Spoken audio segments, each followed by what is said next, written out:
Ladies and gentlemen and fellow rock stars, all in love, we gather tonight for a very, very special cause, for that of the wonderful, the excellent that was Zak Sprung. Put your hands together for that. It would have meant so much to him for you to be in this room. Just know he is smiling at us from above, and we are collectively here with heavy hearts. And it's incredible that you are here. So thank you for deciding to be here tonight and share your time.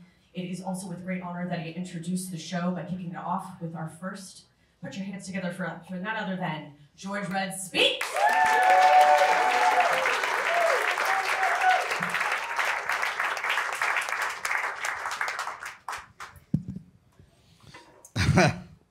Shit, man. She gets emotional as soon as she touches the mic, right? First off, give it up for Zak's family. They're here. His daughter, his mom, stepsister.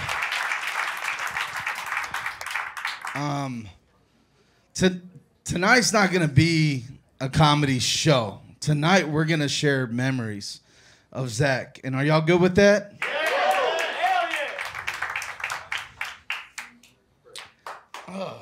So,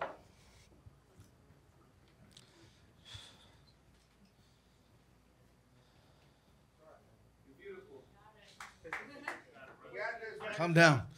So, Zak meant a lot to all of us, and I had just got out of prison, and we threw the first independent show in the nation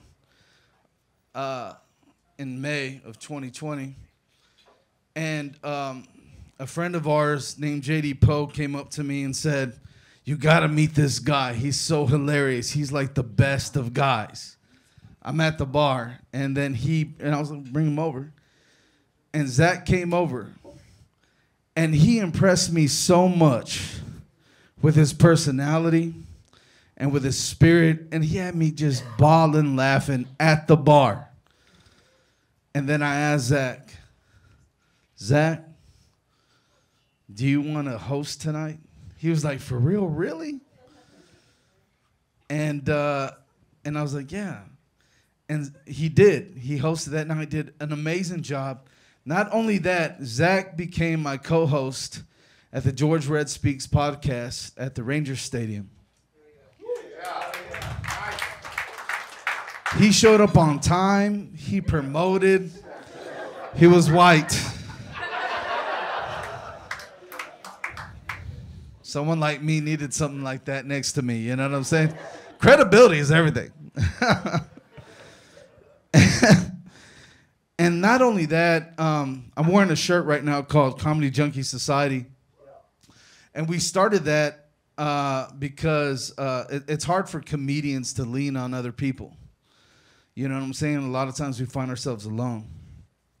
And I expressed what my opinion was about it to Zak on a car ride where he gave me my first feature. Paid feature for 20 minutes. I had never done 20 minutes before. And it was called Gunpoint, Texas. The venue was called Bullet Grill. I was like, I'm getting hung tonight. And on the way, I told him about it. And I told him, I said, I want it to be organic. I want it to be, it's not something that I want. I want this to be something we are, right? Zak was the first one and the first member of Comedy Junkie Society. And he said, "I got you, bro." Zak believed in people before they believed in themselves. Every time that Zak produced the show, he put you on. He didn't care about the venue owner. He didn't care about what their politics were, the comic politics and shit. He was like, "You're my boy. I'm putting you on." And that's what he did. And he did such amazing things that it inspired you to keep going down this route. Look, right now, we're at the Addison Improv. And Zak is the headliner. Tonight.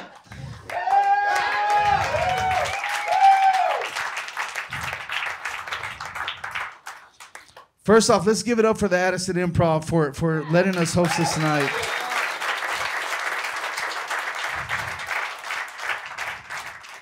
If it was up to Zach, right, this would have been the spot. This to him was like the gym of Texas.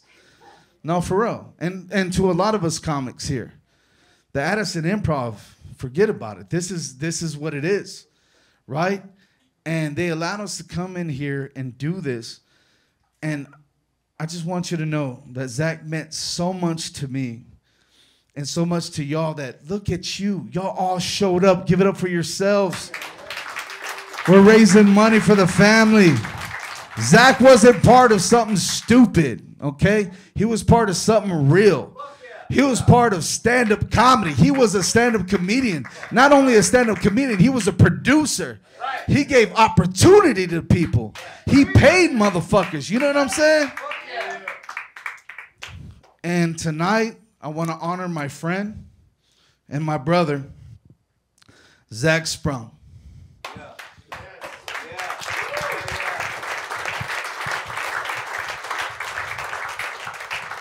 The next comic I'm bringing up is someone that meant a lot to Zak Sprung, a very good friend of both of ours, and a brother, and also a CJS member. Put your hands together for Dylan Arena.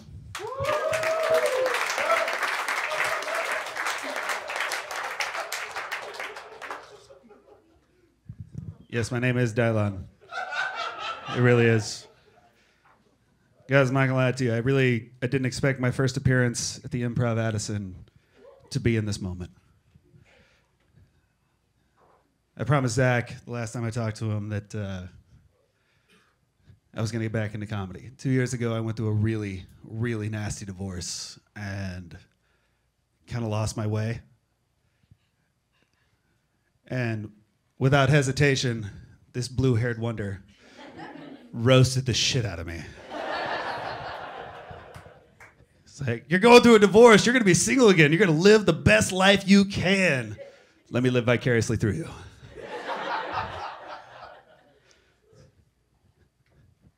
I miss him. I do. He was an incredible person. He was inspirational. You know, he was there the night that I walked into Hat Tricks for those open micers here. Ooh. Man, that's a rough crowd. Monday night, nobody in there. You got a couple of gangbangers at the pool table. Good Lord.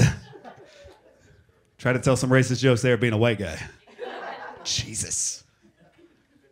Yeah, no, absolutely. Good luck. But Zach was always there. He was always the guy who was going to support you. He's always been the guy he's going to encourage you, you know. If anything I took away from him, he was like, live your life, live it the best that you can, enjoy it every moment, because you don't know how short it's going to be, right? He put me on a couple of his shows. I actually came back from a vacation, stressing out. My girlfriend's right here. She was there. I was stressing out because I did not prepare for this show at all. I think it was Diego's show, but Zach was hosting. He's like, get up there. You got 10 minutes. And I got up there, and Zach was like, dude, you got this. Stressed out, just sweating bullets. And of course, he's up there in his Dare shirt. That's why I have this one on tonight. It's not his shirt, but you know what? Drugs are really expensive. He's like, you're going to do great. Diego gets up there, introduces it. Zach comes up, say, hey, next comic. Best time of my life. Get off the stage. Comics here can understand. You get that high that you understand. You know, you just absolutely slay a room. You just enjoy yourself. I don't think I would have been able to do that without him. And everybody sits here and, you know, you say, you know, you look at those guys, you talk to them on the phone. Talk to them yesterday, a week ago, 6 months ago. I talked to Zach not that long ago, and being one of those people. Sorry. We love you, brother. Thank you.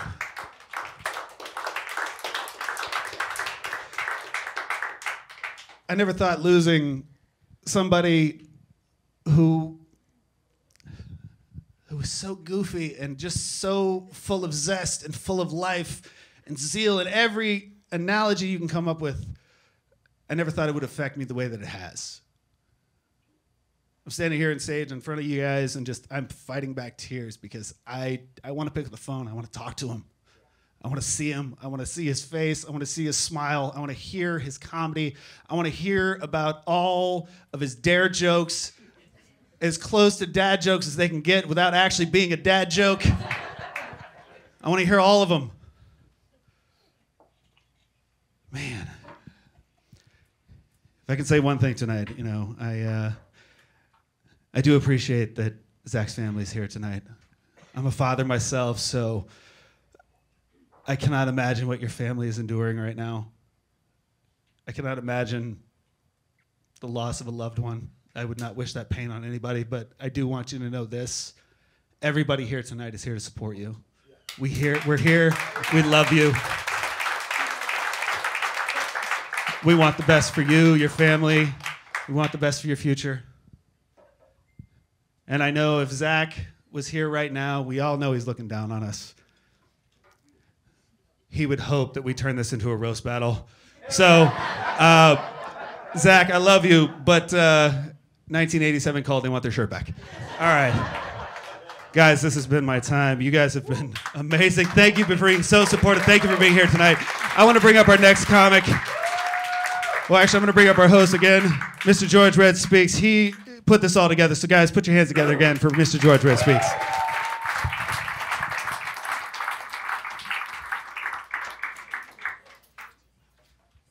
It's funny how you said that Zak was looking down on us.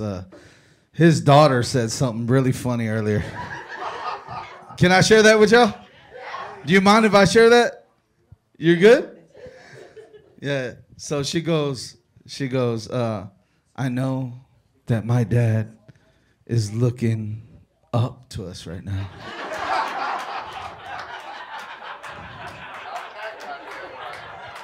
From hell.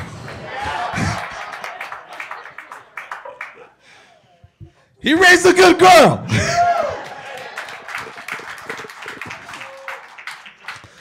The next person I'm bringing up to the stage, allow me to kind of lay the platform for it. We all met during the pandemic, and this person next coming up, he did a documentary about the pandemic, comedy in the pandemic, and he's a national touring comedian. And a very good friend to Zak and a very good friend of me. Put your hands together for Dr. Brian King.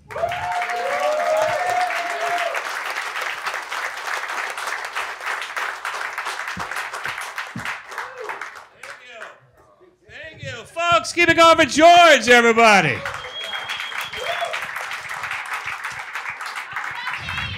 And let's give it up. Let's give it up for Dylan. I swear, I always thought that guy's name was Dylan. That was hella weird. I know. Some of you who knew Zak well, you might be feeling a little deja vu right now. I don't know what's going on. I am Zak's secret gay lover.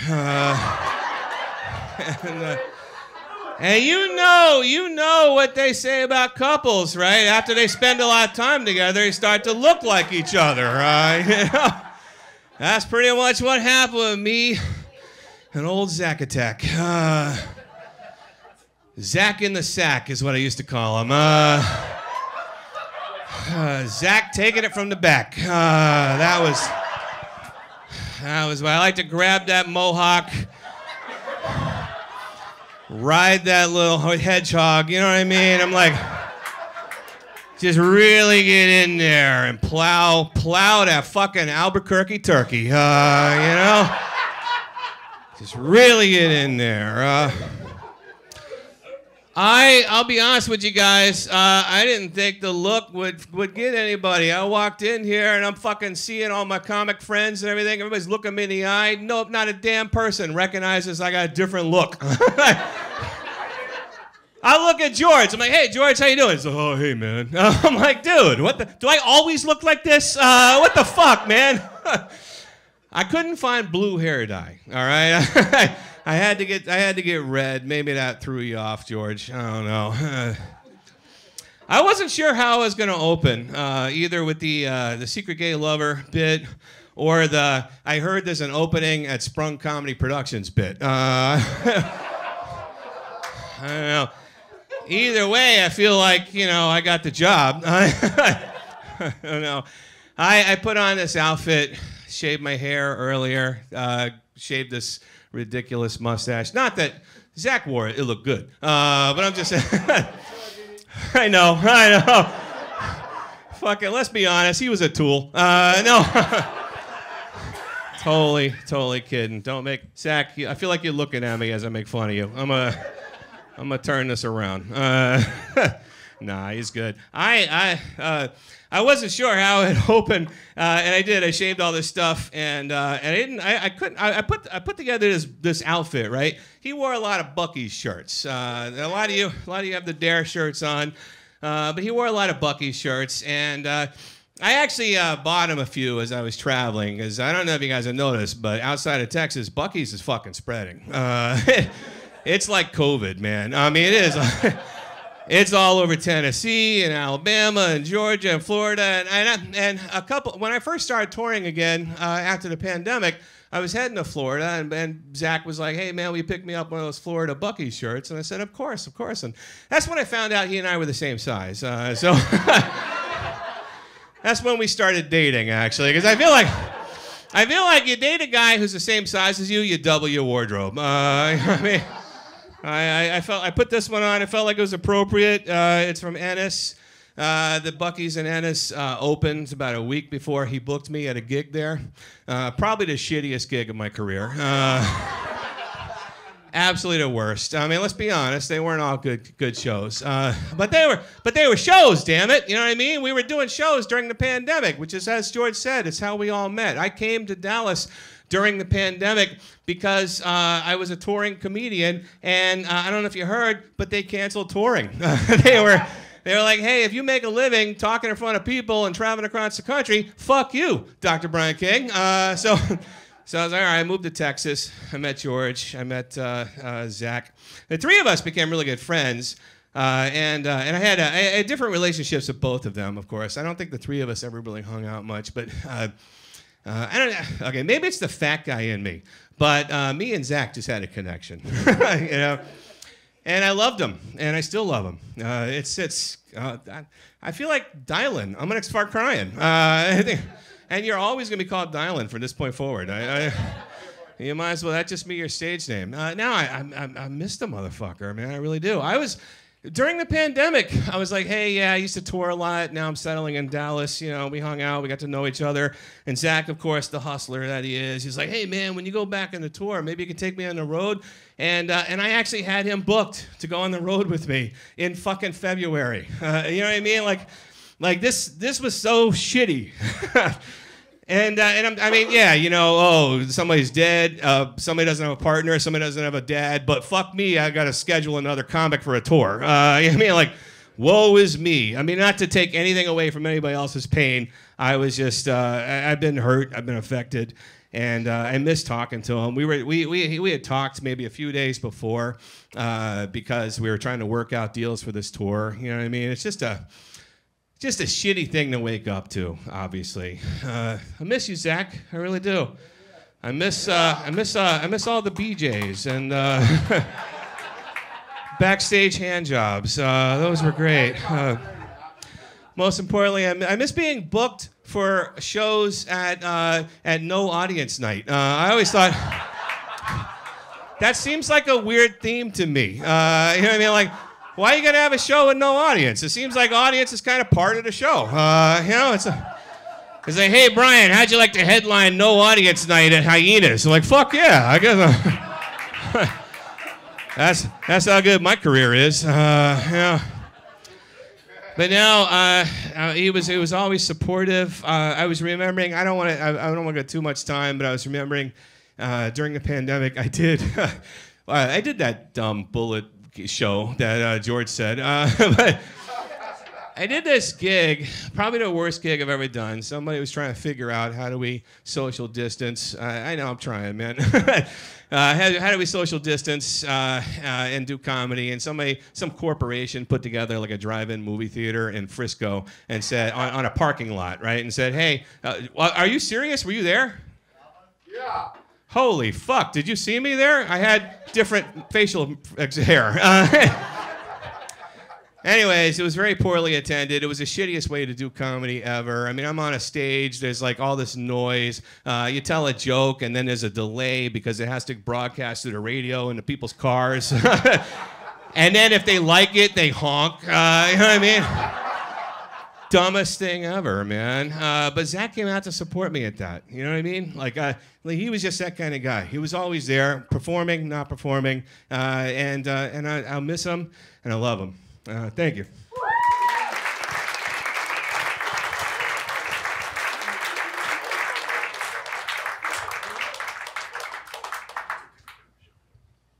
One more time for Brian King.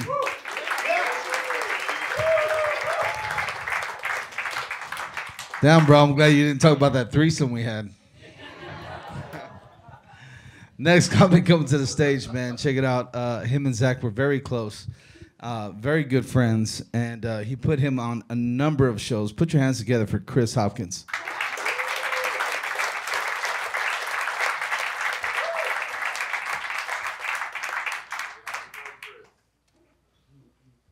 Hey, give a nice round of applause for George Red, man. Comedy Junkie Society. He started busting his ass to make this happen as soon as the news worked. And everybody's here, so somebody had to do all the legwork to make all this happen. So we're really, really thankful for you, George. George Red Speaks Comedy Junkie Society. Everybody, I love it here. All the comics, everybody's got a story about Zach. It was like, yeah, everybody else knew him for comedy, but yeah, me and him, we had this thing, like, and nobody's wrong. Everybody had a connection with Zach that was beyond comedy because he made sure it happened. Like George said, he gave me my first headlining spot ever at Hyenas in the Red Room. And it was weird. Dude had a heart attack and damn near died before the show started. The show was delayed, but it was my first headlining set at a major comedy club. Yeah, and if you've been to Hyenas in the Red Room, it's kind of in the back alley where they take the trash out, but I'll take it. I got the headline, the back hallway, and the trash compactor at Hyenas. But also, like I said, aside from comedy, everybody has these personal touches. I moved here during the pandemic too. Obviously, if you're a comic, there's something fucking wrong with you. You know, normal people don't do this shit. A lot of us were like the weird kid that moved around or didn't have many friends, and you go to the new school and you try to find a table to sit at. Zach was everybody's table. Everybody's table that they felt safe at. I was going through a really rough patch. He actually convinced me that therapy was okay and got me to go to therapy for the first time, and it's really been helping. He literally saved my life. Literally saved my life. Almost got me killed a couple times, though. One of the first mics he had, it was at a spot on Northwest Highway, Deuces. I don't know if y'all was there. Yeah. I'm not gonna say it because we in Texas and I'm still a little bit nervous, but a lot of dudes who ride motorcycles together wear the same type of jackets with the same type of patches showed up. 50, 60 deep. And they didn't think none of us was funny at all. I fucked around. I said they look like the uncles in Anarchy. They're like, yeah, funny motherfucker. Don't come back to this bitch. Not at all. Another time, he runs the spectrum of danger. So we went from dudes who ride bikes together. We did a show in Fort Worth. What they call Stop Six. Yeah, they should call that shit Don't Stop Six. If you don't know nobody, don't fucking stop. Keep going. I don't know what was going on, but I happened to be with Zach, who's like this tall and obviously clearly Caucasian. We was riding the wrong way. They was having justice for somebody. It looked like the fucking extras from a Jodeci video, and they all had assault rifles. And was all walking down the street, the middle of the street, and I'm like, in here, like, shit, we about to both die. And I was like, damn, Texas, y'all giving niggas guns like that? Shit, everybody in Texas just get a gun. It's kind of crazy. Another crazy thing is it's not open. They moved. It's across the. This motherfucker drugged me at all kind of piano bars. You look at me. I'm not supposed to be at no damn piano bar. I can't go to cookouts for 2 or 3 years and shit. Motherfucker snitched on me. I tried to play it off. I was in there singing Sweet Caroline with y'all. Ba, ba, ba. But another thing about Zach, he was real with me. He believed in my comedy sometimes more than I did, and he pushed me to get better and do things that would make me better. And once you become friends with somebody, they can see through your bullshit. And he was basically like, how come you don't go to the hood and do no black rooms? He basically called my fear out. It's like, because they're mean and they don't fucking pay.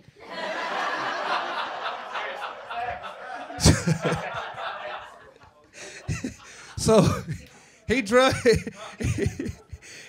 me till we did a black comedy room over in Irving. And I was on stage and I was an idiot doing a joke about dating white chicks, and they really didn't like that much. And I looked up and the crowd lost the crowd. Zach was gone. And I was like, I know y'all looking at me like, who nigga is this? It's like, I don't even know. It's like he came with the white boy, but I think the white boy left him. So that's kind of how I feel, man. I'm in denial right now. I feel like my friend, we went to a party and he left me at the party, so I got to stay at this lame ass party. The rest of you motherfuckers. And I hope he's saving a seat for me down there. You better save me a good seat, because that's where all the good parties is at. I'm not trying to go to heaven. Hey, I'm going to bring George back up. I really want to thank you, give honor to family. Now you see what he was working on, because I know it's like, what the fuck is, as a wife was like, this motherfucker's gone 8 days a week. He's gone like, what the fuck is he doing? He was building people and being therapy for all of us fucking misfit ass kids, so we didn't have to sit at the lunch table by our damn selves. And I'll never forget Zak Sprung. I still talk to him like he's here because he's still here with me. So I love y'all for coming. Thank you for bringing George back up.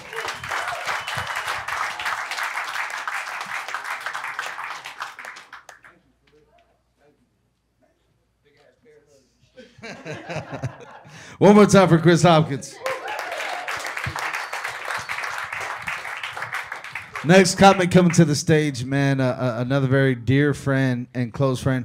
Actually, we're all Comedy Junkie Society members, so we're all part of the same family. So give it up for Zach for telling me to make this thing happen.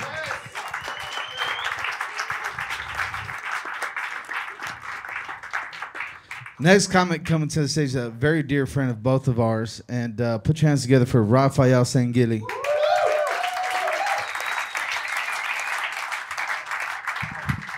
Yo, what's up, everybody? Man, and it's a rough night, dude.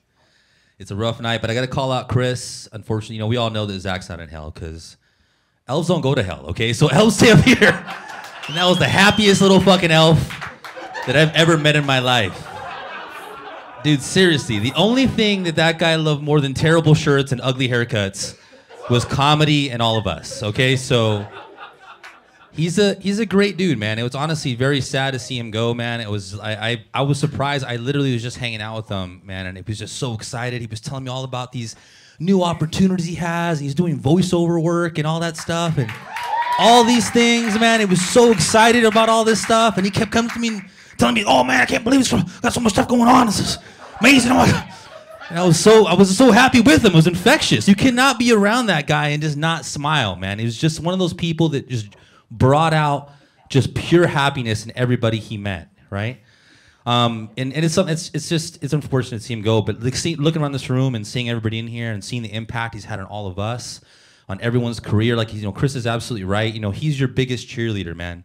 I've had plenty of sets where I got off stage and fuck, it was just rough, right? And I remember getting off stage and Zach was like, "Oh my God, that was amazing, man, that was the best." Just lying to my face to make me feel better, and I'll love that guy forever for that shit, I'll love him forever for that, dude. We both know what the fuck happened up there, He gave me some cookies and shit and got me on my way. It was amazing. Just fucking pulled him out of the air. It was like, It was crazy, man. And most people don't know this. Zak's given his life to go. He's giving back to people. I mean, he was a fireman. You guys know he's a fireman? It's crazy. I mean, I was surprised to hear that. I thought they had a height requirement. You know what I mean? But seeing a little ass jump and get the ladder, you know? Like, who's he helping out of a building? You know what I'm saying? Like, but he wasn't just a fireman. The guy was a fucking fire chief. Chief. Dude, give him a round of applause, dude. That is determination. That is work ethic. That is what it took. That is what takes. That's why Zak is. Look at this room. Look at this room. It's because of that same attitude, that same selfless attitude that has powered him through his, his career when he was a fireman, as an EMT, all the people and things he's done, the positive impact he's had, to the same care he's given to all of us, man. He's been that EMT for all of us. All of us comics that have had a bad set or had a good set or had anything that's going on in your career, Zak was always positive. Always positive to every single one. I cannot tell you, of all the comics, we all know we are some negative, sully ass, scorned ass motherfuckers for the most part, okay? But Zak was always just a beam of light, man, and we're gonna miss him a lot, dude. I'm gonna personally miss him a lot. You know, he's from Albuquerque. My wife's family's all in Albuquerque and stuff, and we'd always have good stuff to talk about. He recommended so many great places to eat, which is amazing because I didn't think white people ate that much spicy food, but full of surprises is Zak. So, anyways, you guys, I don't want to take up too much time, man. I just want to tell you guys all, like, thank you, George, for putting this on, brother. Thank you, the Improv. Thank you all, you guys all, for coming out and supporting Zak. And please, you guys, just keep helping out his family. This is what this is really all about. He's got a daughter, man. He's got a wife. He's got a family here that really loves him, and this is really what it's all about, guys. So thank all of you, and thank you, George. Bring it back up, brother.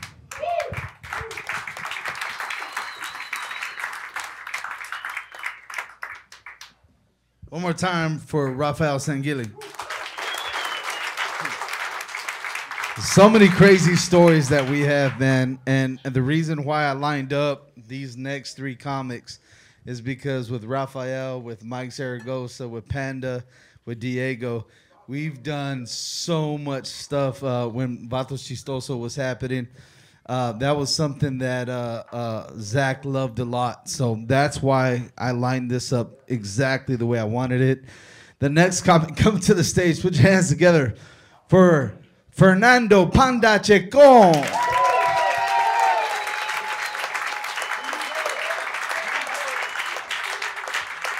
It's not him. It's not him. Where's he at? He has to breathe. Panda's a little big. He has to breathe on the way up.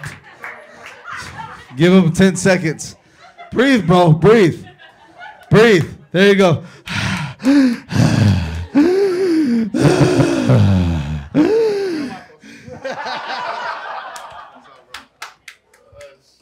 Give it up for Red for fucking up the lineup. Literally told me Mike is next. I don't look like a fucking lesbian. What the fuck? Oh, man. I can't say nothing bad about Zak. I'm a nice guy, bro. I'm positive. You shut the fuck up. Got bigger stretch. I got a hut. No, I'm funny, bro. We don't say that shit. We don't hit women, bro. Come on. Fucking pussy.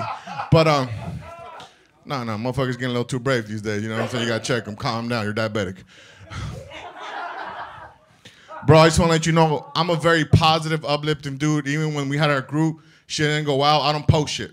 Fuck that. That's estrogen high levels, whatever. I'm a fucking man, dude. This motherfucker didn't even mention any negativity. He made me look like an asshole. He was so fucking positive, bro. I was like, fuck, get mad, bro. Fuck you. You know what I'm saying? I can't believe he's gone. We were literally talking, hey, this is our year. We're going to lose weight. Fat guy shit. You know what I'm saying? Like, hey, man, you're looking slim. I'm really not. Your hair's growing back. I'm like, Zak, let's not talk about hair, bro. Like, fuck. I love Zak, man. When we were in the beginning of the Vatos Chistosos group, we went out with Flo, man, to Houston. And we wouldn't talk about money, bro. We just happened to be out on the road, bro. And he booked the show in Houston, and the seats were low, honestly. We probably had 15 people there, and the venue was like an auditorium. Yeah, no bullshit. It was at that Santa Claus, a Mexican dude that wears red shit. He looks like a off-brand fucking vampire blade, yeah. He looked like he died 3 days ago. I was like, what the fuck is he wearing?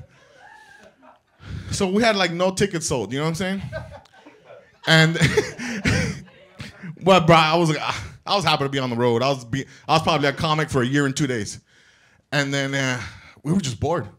And then Flo and then we come up, and then Zach's like, hey, dude, it's looking a little light. I said, dude, don't worry. Fuck it, dude. We're going to perform no matter what. And Mike and me, and I don't know who else, we got bored. We're like, hey, bro, he hasn't talked to us how much he's going to pay us.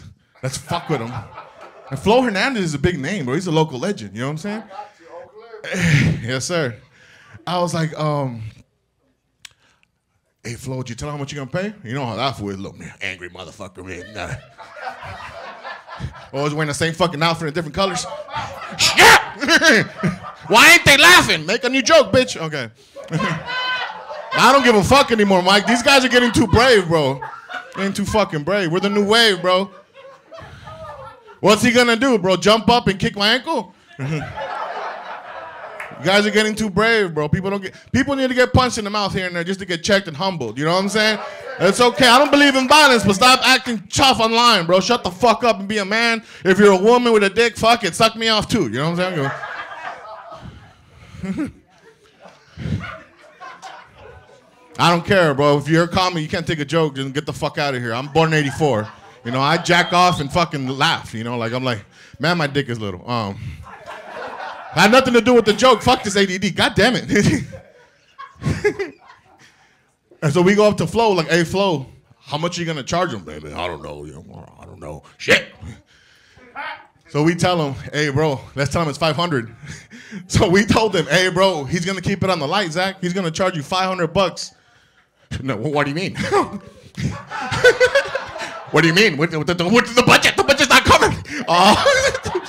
Bro, we went for them for like 5 minutes. I couldn't take it anymore. Mike told me, you're a pussy. Don't I told him, hey, bro, we're just fucking with you. Fernando.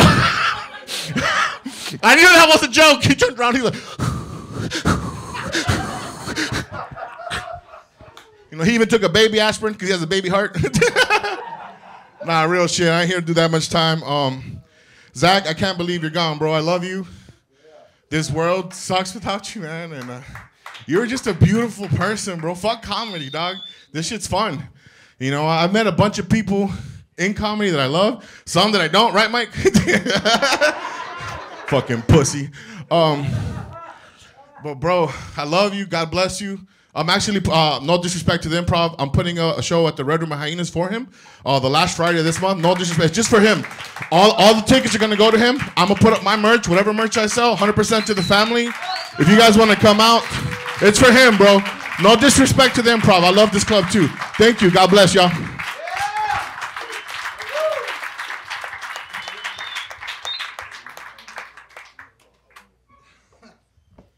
Oh, it's time for Panda Chacon.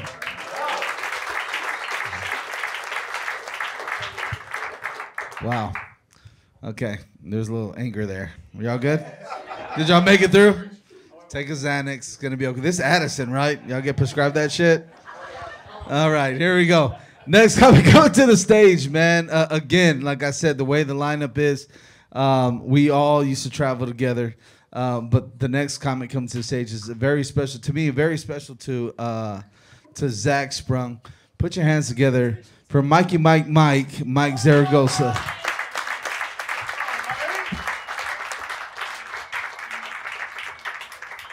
Woo, how y'all doing today? I'm glad I can't see y'all. Shit. How you doing? Oh man, I bow to y'all, man. You know, I'm sorry. Let me fix this fucking black dude. Fuck this shit up. Leave it up to the black dude to fuck everything up, right? My bad, Zach. And fuck Sangili. I cut that motherfucker's hair. I cut Zach's hair. I even dyed it the same way. I'm the one who took all the blue. Who was looking for the blue? I went to every fucking store and said, fuck that. Nobody's getting blue no more. And it's aqua blue for anybody who wants to know. Dude, Zach, man. When we first started, man, I remember his double chin. Like, what's going on, bro? Like, we got mohawks. I was like, I know, but I don't have a double chin yet. I fucking loved him, though, man. I used to play darts with it and shit. Like, his double chin, that's what I was talking about. Yeah, you get it. Oh, shit, look at your mustache, bro. His didn't look like that. So who made this pic? Because his mustache, like, recently, I'm glad y'all didn't have it. I told that motherfucker to shave that thing. It looked like it tried to run away 1,000 times, and he kept it. He's like, fuck this face. He's like, no, fuck you.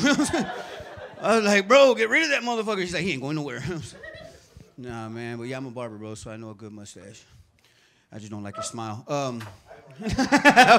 I'm bullshit. It's a good smile, bro. It's a good smile. Not like Zach's, though. Look at that motherfucker, man. God damn, bro. And good thing about white people, they don't need fucking lotion on their elbows. Look at that motherfucker. Fucking DMX, fucking Chris was like, hey, I put some lotion on my elbow. Fuck, man. The darkest motherfucker in the room laughing. And I still know where he's at. I'll check my pockets when he passes by. Nah, man, one day, Zach, man, when we were Vato Chistoso, you know, he took us to New Mexico. I fucking hate New Mexico. I'm just saying, he didn't tell me that the whole town is 25 miles an hour. I went to Walmart, it took me 2.5 hours. I was like, where is this big-ass school at that the whole town is a school zone? This is some fucking bullshit, you know what I'm saying? Like, they got mad at me, like, where you been, bro? We've been waiting for you. I was like, man, the school bus, I don't know where the fuck it's at, but I think I was following it.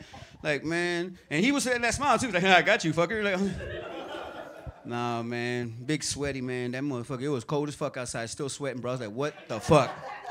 You don't drink enough water, take iron, some shit. Oh, man, but me and the next comic coming up, Diego, man, we were the only ones that ever, I don't know, the guys that ever been in his house, man, and this motherfucker cooked for us. Wow. This motherfucker cooked for us, bro. And I was like, bro, don't do it. We're here for business. Let's talk. He's like, nah, fuck that. We're still talking. You know, and it was all business, but it was love and family at the same time. Damn it, fucking George, your shit's spilling on me. I'm going to start crying and shit like a bitch. You know, it's just crazy. You walk into a man's house, and then he's sitting there cooking for you. You know, he's a grown-ass man. He's like, hey, bro, I love you this much that I'm going to feed your ass while we sit here and talk business, and you pay me. You know what I'm saying? I was like, hold up, bro. I thought we were all getting paid. You know? Well, you see the paperwork. My name's at the top. I was like, fuck. I scratched it down and put my name. Are you sure? You know what I'm saying? Oh, I'm sure. His lawyer said so. It was sitting right behind him. I brought my lawyer to the dinner. This motherfucker, man, when I'm gonna brag a little bit. I won a contest over at Pepper Smash, you know what I mean? Beat 26 comics. I didn't take nobody. And this motherfucker's double chin was like, dude, you did a good job. I was like, fuck. You know what I'm saying? Like, man, dude, Zach, bro, like, he was a strong motherfucker. You know how many dudes he can put on him at the same time? So, my bad, Mr. Brian King, Dr. Brian King. As soon as I seen him, I was like, bro, those are his shorts. Most girlfriends take the sweater. You took the shorts. Because I know he was the power top, bro. That motherfucker's titties were swole, bro. I was like, God damn, how'd you get him to do that? My boy Panda showed him like this, like this, like this. I was like, okay. You know, man. Man, bro, this motherfucker didn't hate nobody, man. And I want to say right now that if you ever have like a little bit, like if you got some issues with somebody, man, but they minor, if they minor, because if you know, the motherfucker get slapped fucking shit out of, right? But what I'm saying, if they're minor, man, squash that shit because you never know what can happen. You know what I'm saying? And then someone pass, and you can't never say sorry, goodbye, none of that shit. And it goes, and you live with that shit. If he was here, this is his height requirement, Mike.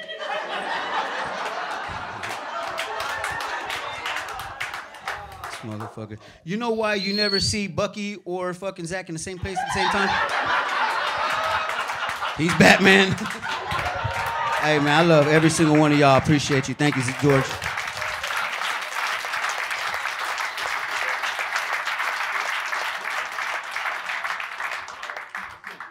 One more time for Mikey Mike. All real stories. It's still funny. Next comment I'll bring to the stage is someone very special and very special to Zach. Actually, I don't think anyone has been on the road with Zach more than any other comic than the next comic that I'm bringing up. Put your hands together for Diego Morales.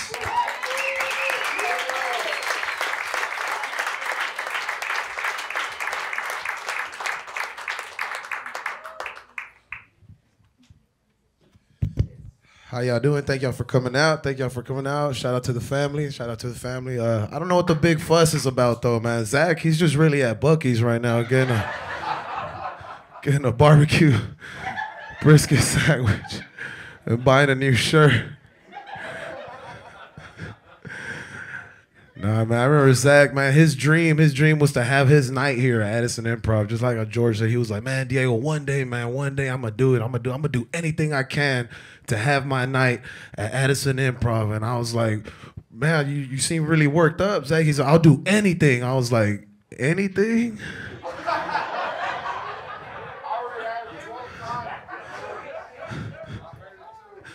Nah, Zak Sprung, man. Zak Sprung, man, such a beautiful soul, man. Such a beautiful soul. I never met somebody with a longer forehead than mine. So,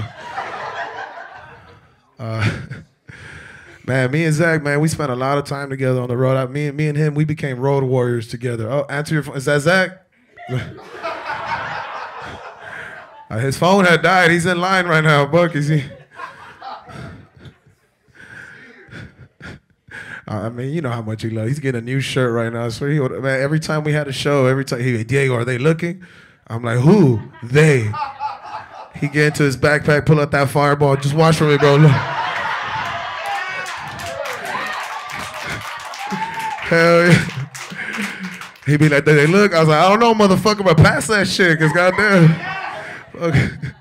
Man, man, Mike, George, and me, the night I found out, Sam Brand, shout out to Sam Brand, he called me and, you know, I called George Red, I called Mike, I called everybody that we, Rudy, Ian Mac, I was like, man, tell me this is a joke. Like, tell me, I won't be mad, tell me this is a joke.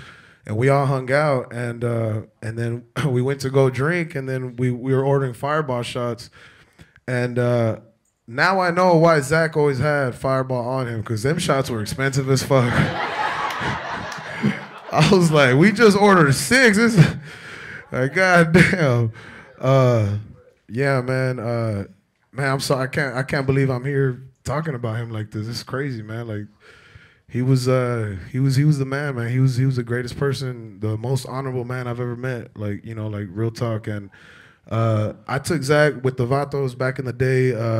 I took him to San Antonio, and he was so happy. He was so happy, man. Mike met him at the old Plano open mic back in the day, and Mike introduced me to him, and man, he was just so happy to be on the road. He was just, you know, he was doing it. He was doing it. Remember, he was just so happy, and that's where he met Mark Skippy at the old San Antonio Comedy House. Man, they were the only 2 white guys there, so.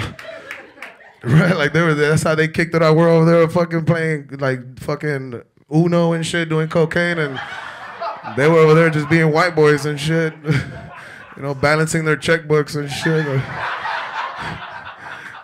And yeah, you know, and yeah, man, Mark Skippy, you know, he was pretty hurt about it, but that's where it started. That's the type of dude Zach was, man. He always went to the white people first. Now, back with Vato Chistosos, we used to have an online radio show, and we had him on for the St. Patrick's Day show because Zach said that he found out he had a little Irish in him. Not Dr. King, real Irish. And I was talking with Rafa right now. He brought it up, and I asked Zach on the show. I was like, hey, where were you 9/11? Because he was a firefighter. He said it was on his day off. The way he found out about 9/11 was that they were interviewing a rapper, and we're like, oh, what rapper? He goes, Ja Rule.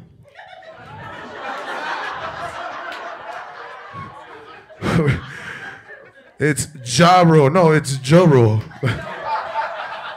Zach, you gotta roll your R, bro, please.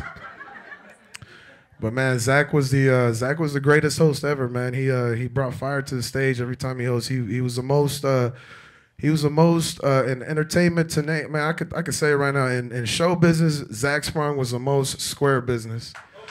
He paid everybody. He was just he was everything, man. And it's crazy, man. So before I get off, I just want to say, because you know, I spent a lot of time with him, a lot of late nights, and Zach was always confused. He was always hurt why some people wouldn't answer his emails. They, you know, bookers, promoters. He was, Diego, what am I doing? What am I doing? And, some comedians, they had cornered him one time in a mic, and they told him, you better not work with Vatos no more. You're not going to work in this town no more. But he stuck with us.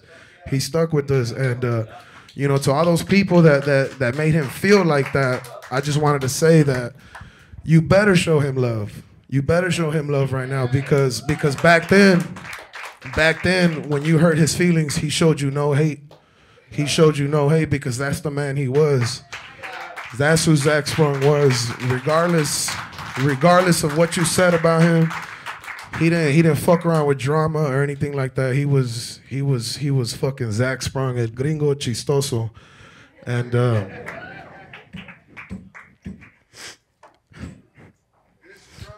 yeah, he was my brother. So thank y'all for coming out. Thanks to the family. My bad. Real quick, I'm sorry. Zak Sprung, he was on a podcast with DJ Big E back there from KNON, and he made this shirt for Sprung. Shout out to DJ Big E.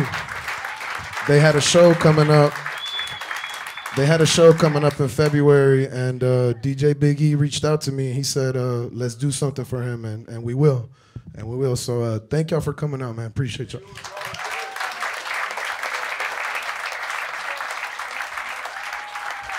Give it up for Diego Morales.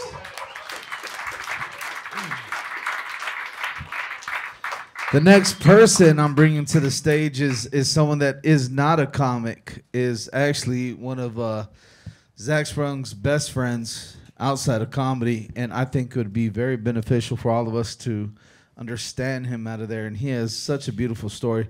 Put your hands together for JT.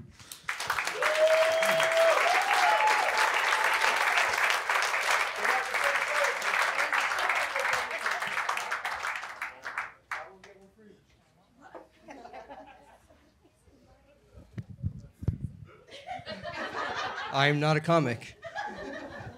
Also, it's so bright.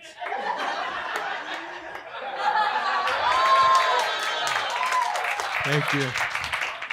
Despite appearances, Zach and I did not meet through Ancestry.com. I've actually known Zach since the day I was born.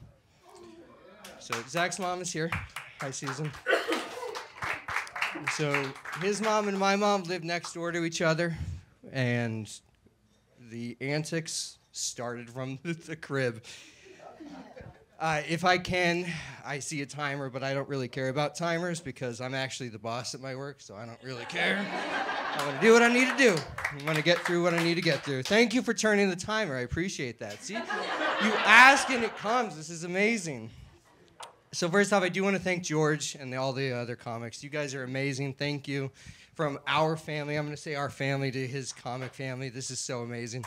This is actually how he would want to be sent off.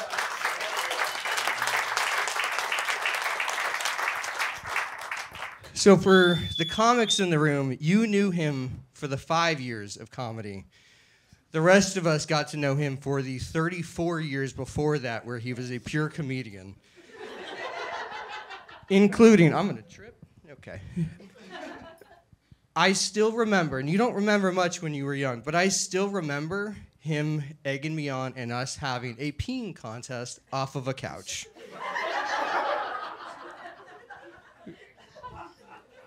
Oh, they started at such a young age. I have so many stories I would love to go through. I wish I could, but I'm gonna really talk about my wedding. So I've been married to my wife for 15 years. Yep, which is amazing. And Zach and my brother were my best men. And my brother was too young at that time to really understand what it meant to be a best man. So Zach was truly there, and he was there in so many ways.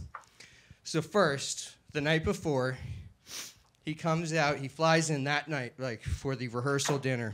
It's at Cheesecake Factory, of all places. And we get there a little bit early, right? The groomsman, myself, and he goes up to the bar and he goes, "What kind of tequila do you got?" And the bartender's like, "It's all right there." He goes, "It's on my," he goes, "JT, your mom's paying for this, right?" I said, "Yeah." So that $750 bar tab the limit was done real fast. No other guests had showed up, and Zach had already cleared it out. Then we get to the hotel, and Zach is blitzed. I mean blitzed. And if you've hung out with Zach, you know he gets blitzed, and he gets everyone else blitzed. That's part of the fun of being Zach. You also have to mentally prepare yourself for a night with Zach, right? Like, okay, we're going over to Zach's. Got it. Everyone has water? We're good? Yes, we all have water. Okay. So he gets so blitzed. The pool is closed at the hotel. So he naturally hops over the fence. This is when he was much smaller. 15 years ago. And somehow, yes, he got himself over that large fence. So he's hanging out in the hot tub. And the security guard comes over and he says, "No one can be in the pool." And he says, "I'm not in the pool, I'm in the hot tub." Thank you. Oh. So then, his antics continue. Drinks. I think he went to bed at about 4 a.m., right? We had to be up at 6:30. So I woke him up, 6:30. Dude, we got to go. We had a morning wedding. We started at 10 a.m. Threw his smelly drunk ass in the shower, got him out. We get to the venue, right? And we're hanging out, trying to get a few hair of the dog beers in us to get going, right? The officiant doesn't show up. 10 a.m. start. She's supposed to be there at 8:30. By the way, rest in peace to our officiant. She passed away a few years ago. So Zach, naturally, being the charismatic person he is, and this was before phones, right? This was 15 years ago. We didn't have the Google like we have now. He pulls out the old phone book, and he starts calling local churches and places of worship. And he's literally trying to guilt trip priests into dropping service and coming to our wedding to marry us. That is a stand-up guy right there. That is someone who cares. That didn't work. He was not as persuasive as he thought. So naturally he gets on the interwebs and he goes to the Church of the Moon and Sun, whatever it was, and he's literally becoming an ordained minister online. Thankfully, she showed up about 13 minutes before the wedding was actually supposed to start. And we were joking after where he would go up and he'd go, "Welcome, motherfuckers, to Chrissy and GT's wedding!" We were like, and of course, my wife was freaking out. All of this, but thanks to him, I knew we would be covered with a best man like that.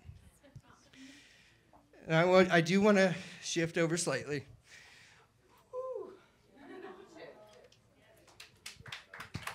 Yes, he was a comic.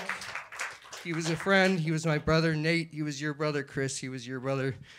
Nate and Chris, they literally lived on the same street as this guy. The four of us would play for hours. I can't even tell you how many times we played together. It was so amazing. A great way to grow up. That does not happen anymore. Just to see you later and then come back at night, right? More than that, the thing Zach cared about, the number one thing in the world that he cared about, was that young lady right there.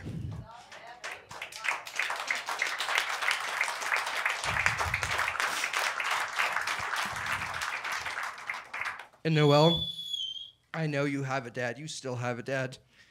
But you also have plenty of other dads in this room now, including me.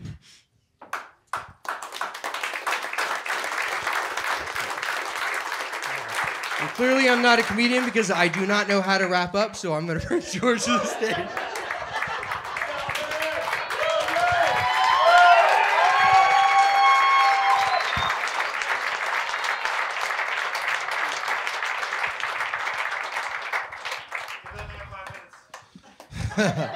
Took 30 minutes. Goddamn. I should charge you for stage time. Give it up for JT, guys.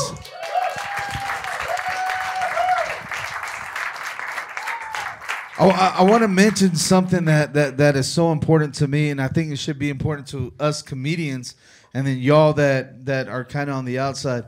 is that when something like this happens, the comedy community comes together. But not for everybody. Because some motherfuckers died and we just like, all right.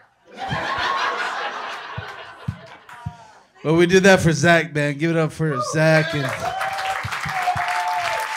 the things that he did. What's something that's so cool is that we're here at the Addison Improv, and we even have one of the owners of another comedy club at the Comedy Arena, Jared Berger's here. Give it up for him. That's when we come together. You understand what I'm saying? Like it's not just all business. This is a very, very personal thing, and y'all that knew Zak and that y'all that are comedians know this. Right? That we take this thing very seriously. You know, comedy, it's funny. It's a funny business. But it is a business, and we suffer for it sometimes, you know what I'm saying? And one thing that Zak did was he offered that to all of us, you know what I'm saying? He gave us opportunity, gave us another show, another venue for all of us to be able to perform on, a platform to say stupid shit. I'm not even looking for a clap. That's just what it is. You know what I'm saying? We're just dumbass motherfuckers. You know what I'm saying? Next person coming up to the stage, she knew Zak at a very early on in his career, and also got the story about talking about him getting into stand-up comedy. Put your hands together for Emily.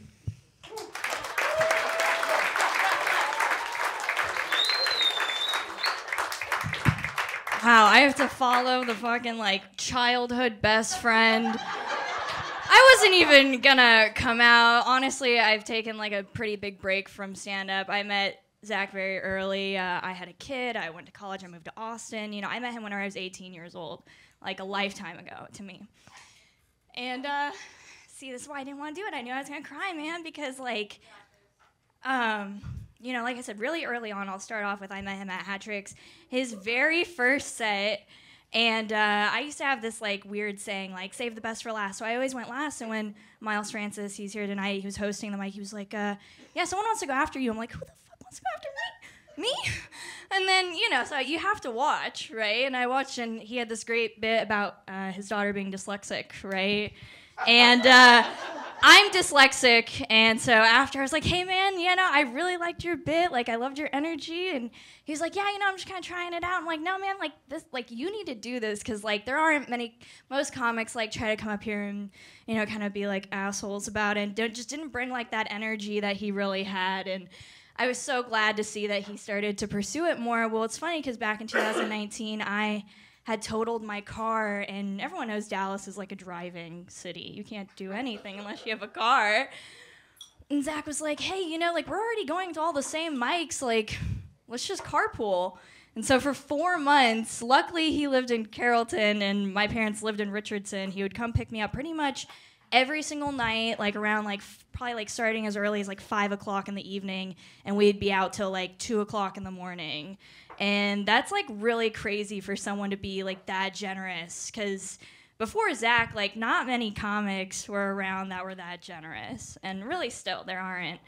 Right? Like I said, even though I'm seeing all these people at the same mics, they wouldn't have ridden in the car with someone for hours at a night, you know? And when you ride in the car with someone, people who have done road gigs with him, you really get to know who someone is when you know, share that kind of time with someone. And I remember we were hopping from mic to mic. We were leaving Michelle's mic actually one night, and we were on the highway, and there was this horrible accident. Like someone had obviously like flown out of the windshield, and I'm like 18. I had been drinking all night, and there's like cops and stuff, and Zak pulls over, and I'm like, what the fuck are you doing? And he pulls over, and he's like, hey, everything good out here? And they're like, yeah. And he gets back in the car. I'm like, why would you do that? And he's like, it's just my nature. Yeah. And like thinking now, I'm like, wow, that's crazy. But yeah, like I said, I mean, I have like handfuls of crazy stories. Someone mentioned his backpack earlier. Fucking dude was Mary Poppins with that fucking backpack. You guys were talking about like alcohol. Yes. Okay. Like I said, I was 18 going to clubs. People were like, hey, you want something? I'm like, yes. Like, you know. Or like I remember like, oh, I have like the worst period cramps. He's like, what do you want? What's your deal? You got Advil, Midol? Like, what do you want? Or like I remember Zach was actually one of the first people I told that I was pregnant, and he goes, I think I can get something for you. Keeping it? You're keeping it. Awesome. Love it for you. Love it for you. Great.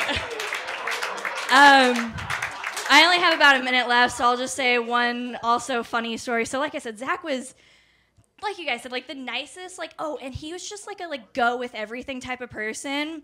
Like my nickname was always like the vortex of chaos, and then getting me and Zach together was just this like, you know, it was always fun. We'll just say that. But like I had this 140-pound emotional support dog, this like massive dog, and he would let me bring my dog in this like black sedan that he had or has. I don't even know if he still has anymore. And we would go to Mike's with this big ass dog. Well, I remember I was like, hey Zach, can you watch my dog while I go to the bathroom? And he was like, yeah, sure. Well, we were at this Mike that had like a food truck, and he had gone, and I didn't see him or my dog, so I just kind of went back to his car, and then he's walking with ice cream, and he's like, oh, hey, and I'm like, where's my dog? And he's like, oh, Allie's over there, and he points. Well, my dog locks eyes with me, and she starts running, and I'm thinking, oh, she's like tied to the bench, she'll just kind of like squeal. My dog pulled the bench, and the bench is fishtailing through this gravel parking lot, and it actually slammed right into Zach's hood of his car, and I'm like, I'll pay for it. There's like an obvious like sideways, like kind of like a light dent, but you can see it, right? There's like a scratch on the bumper, and Zach's like, nah, it's good, you're good. I'm like, what? Like, no, he's just the sweetest, greatest guy, and my time's out, but I'm really happy that everyone who's here is here. I'm so thankful that all the comics in DFW, for the most part, canceled their mics tonight, so more people could be here tonight. And let's just keep celebrating, I guess. Thank you.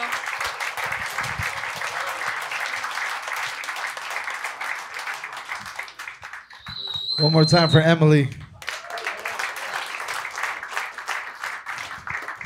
Next comic coming to the stage shares the same gratitude and the same love for Zach that all of us do. Put your hands together for Ian Mack.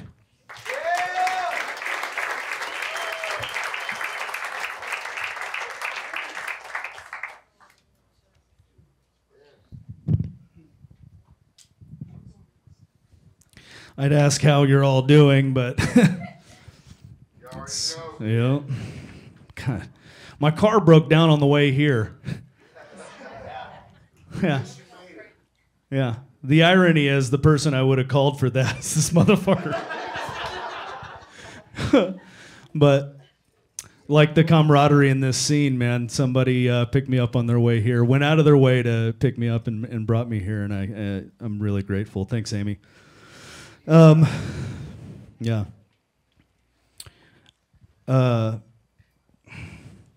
Zach meant a lot to me. He gave me a lot of first time experiences. He put me on my first feature set, and two of my first half-hour sets in the Red Room at Hyenas. The first half hour, I completely bombed, dude. Like, I was like, yeah, man, it set it up months in advance without thinking, oh, I have a child on the way. He might come early. So 2 weeks after my son Charlie was born, I was supposed to go up and do a 30-minute set. And I don't know if you guys know anything about 2-week-old babies and the amount of sleep that you are deprived of. But yeah, I mean, we had some killers on that show too, man. They went up there, they were just slaughtering. Everybody was laughing, and I was asleep on the on the outside little bench seat, and I remember like kind of dozing off, and then Zach comes up to me. He's like, "Dude, you're on in 2 minutes," and I was like, "Oh no." Needless to say, my first half-hour set was 17 minutes long. He was like, gave me the light. He's like, dude, you got to get out of here, man. He's like, just go get some sleep, bro. Yeah. But almost a year later, redemption. I knocked it out, man. I got that first 30 minutes set, and he put me on it again, dude. That was Zach. He was my boy, man. Yeah. He liked Ninja Turtles. Didn't he? We always had conversations. Always ended up with either Ninja Turtles or DuckTales. I don't know. He was a Michelangelo guy. I was more of a Raphael, and we always had conflicting ideas about that. He was always the life of the party, and I think everybody knows that. Yeah. One time there was a cat stuck in my tree in my backyard, and you just hear this meow meow meow. I'm like, oh, what am I gonna do? You know, I'm not, as a grown man, I'm not going to call the fire department and be like, can you come get the kitty out of my tree, please? So I did the next best thing, retired firefighter, dude. I call Zach. I'm like, hey, man, there's a cat in my tree, and I'm a little high. I don't know how to get this dude out. And he's like, well, I'll tell you what we would do at the fire department. We would grab your water hose and spray it out of the tree.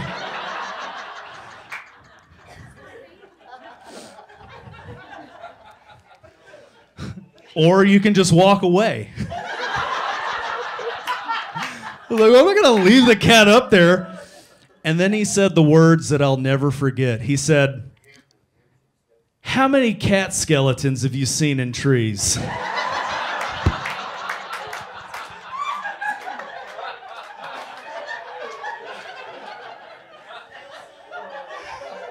A firefighter, dude, told me that.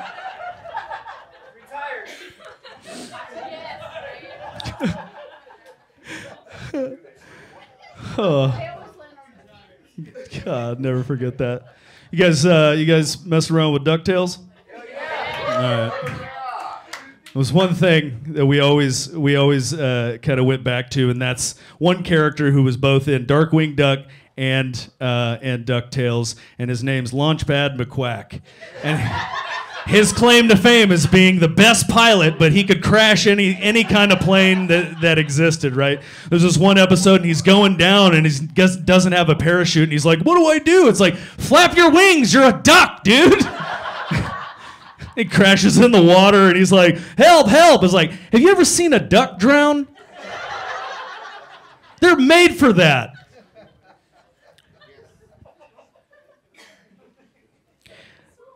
I've seen as many ducks drown as I've seen cat skeletons in trees. I'll tell you that, you guys.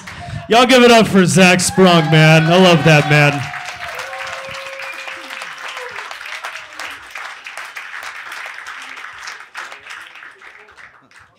One more time for Ian Mack. Came out here and just murdered and shit. All right, man. The next comic coming to the stage, this is going to be our last comic for tonight. It was a special friend of Zach as well. Put your hands together for Miles Francis.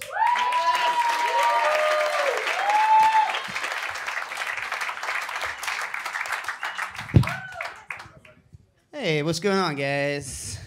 Y'all, what's been amazing tonight watching this is just how connected Zach brought so many people together in different walks of life and whatnot. There's a lot of connections that were made through Zach, which is pretty cool.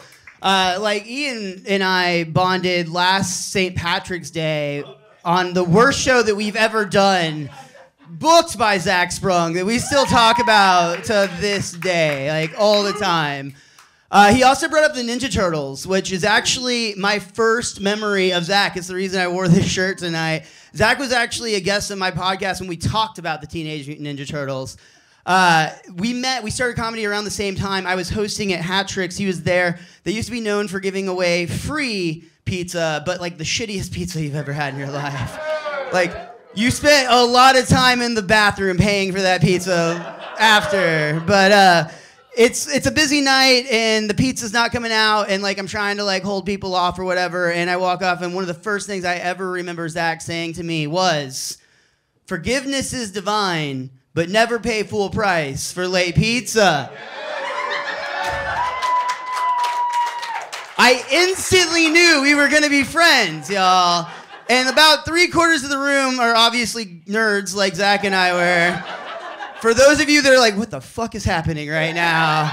That is a line delivered in the classic 1989 movie, Teenage Mutant Ninja Turtles, from Michelangelo to Donatello when they're like scamming the pizza guy. So it was a very like good moment for Zach and I to bond over for sure.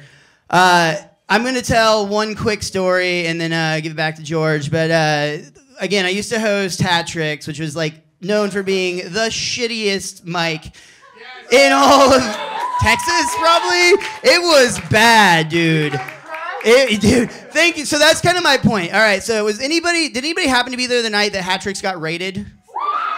Holy shit. All right, cool. There's a lot more of you than I remember. Great. All right, cool.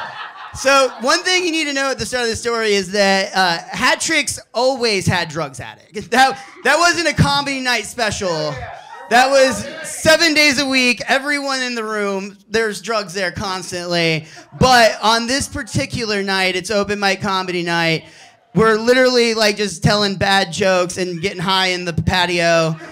And at like some point in the night, literally all of the doors burst open and just cops flood in the building. And it is a very what the fuck is happening moment, especially like when Zach's probably wearing a Dare to Keep Kids on Drugs shirt, right? Like, it's not a good look, y'all. And again, most of us do have drugs. Like some of us have like our jacket pocket or like our jackets on like a chair. Like if anybody knows Jordan Yates, he made the greatest quick change in the history of quick changes that night. Like he walked in the bathroom and walked out a completely different person with completely different clothes on. Somehow didn't get arrested.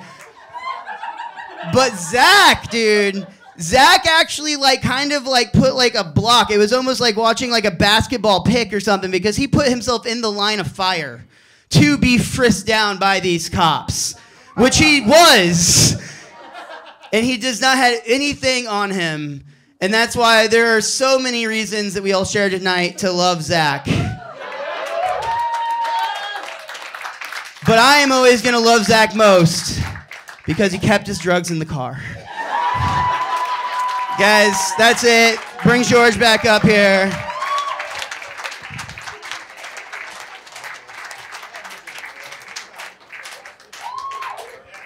One more time for Miles Francis.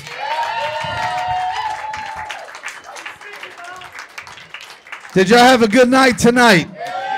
Let me make some noise.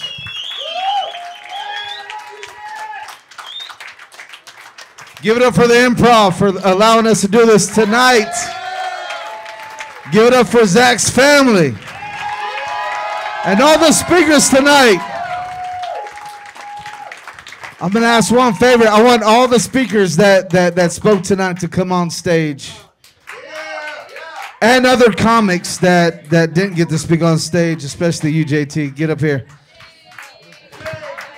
I want y'all to take a picture, man, because we have to remember this night.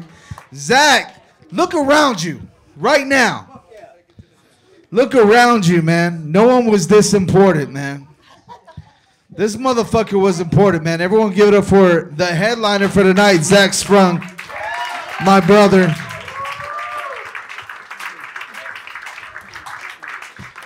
And the fake Zak Sprung walking up with his fake shirt. There we go.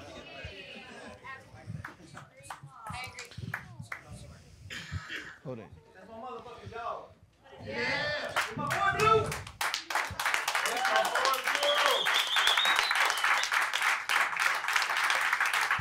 I love you guys. Thank you for coming out and supporting Zak's family. This has been a beautiful night. I'll remember it till the day I die. Good night.